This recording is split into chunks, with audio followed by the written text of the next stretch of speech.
Berbicara mengenai organisasi tidak luput dari peranan komunikasi.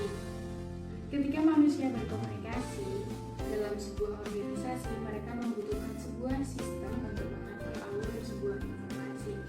Keefektifan sebuah kelompok dapat dianalisis melalui faktor situasionalnya. Salah satu faktor situasional yang mempengaruhi adalah karakteristik kelompok. Salah satunya adalah jaringan komunikasi.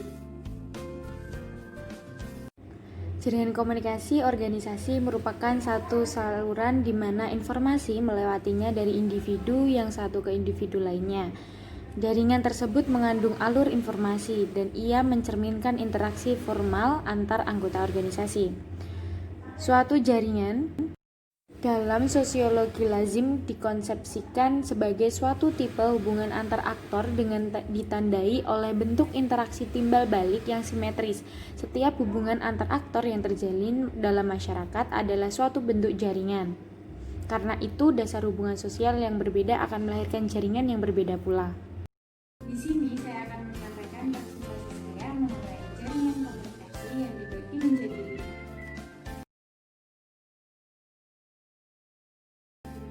Yang pertama ada pola jaringan roda di mana hanya ada satu pusat informasi atau sumber informasi.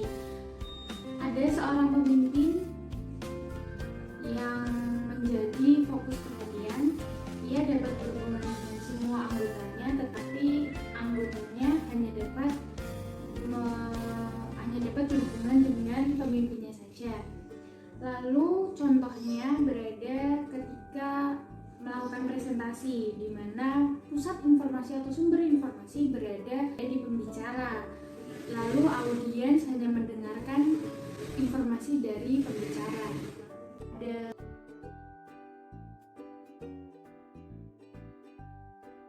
pola jaringan komunikasi rantai di mana satu anggota dapat berkomunikasi hanya dengan satu anggota yang lain dan seterusnya.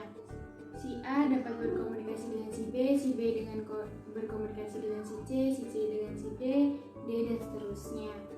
Contohnya berada pada agen rahasia di mana agen rahasia tersebut menyampaikan pesan berantai dari A ke B ke C dan seterusnya. Tetapi tidak bisa A ke C, tidak bisa, hanya bisa A ke B ke C ke D dan seterusnya. Selanjutnya ada pola jaringan komunikasi Y, di mana 3 orang anggota dapat berhubungan dengan orang-orang di sampingnya seperti pada pola rantai.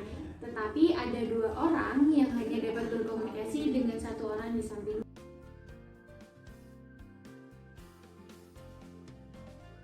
Yang selanjutnya ada pola jaringan komunikasi lingkaran di mana setiap orang hanya dapat berkomunikasi dengan sebelah kanan dan sebelah kirinya saja. Dengan kata lain, tidak ada pemimpin atau pusat informasinya. Jadi semua sebagai sumber informasi dan semua sebagai penerima informasi juga.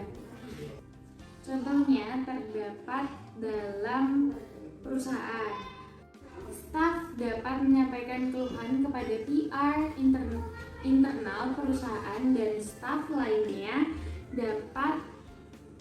tidak dapat langsung ke pihak direktur untuk menyampaikan pesannya. Jadi harus melalui PR internal atau staf lainnya terlebih dahulu. Yang terakhir ada pola jaringan komunikasi bintang. Jaringan ini disebut juga jaringan komunikasi semua saluran atau all channel, sehingga setiap anggota dapat berkomunikasi dengan anggota yang lain, dapat melakukan timbal balik kepada semua anggotanya.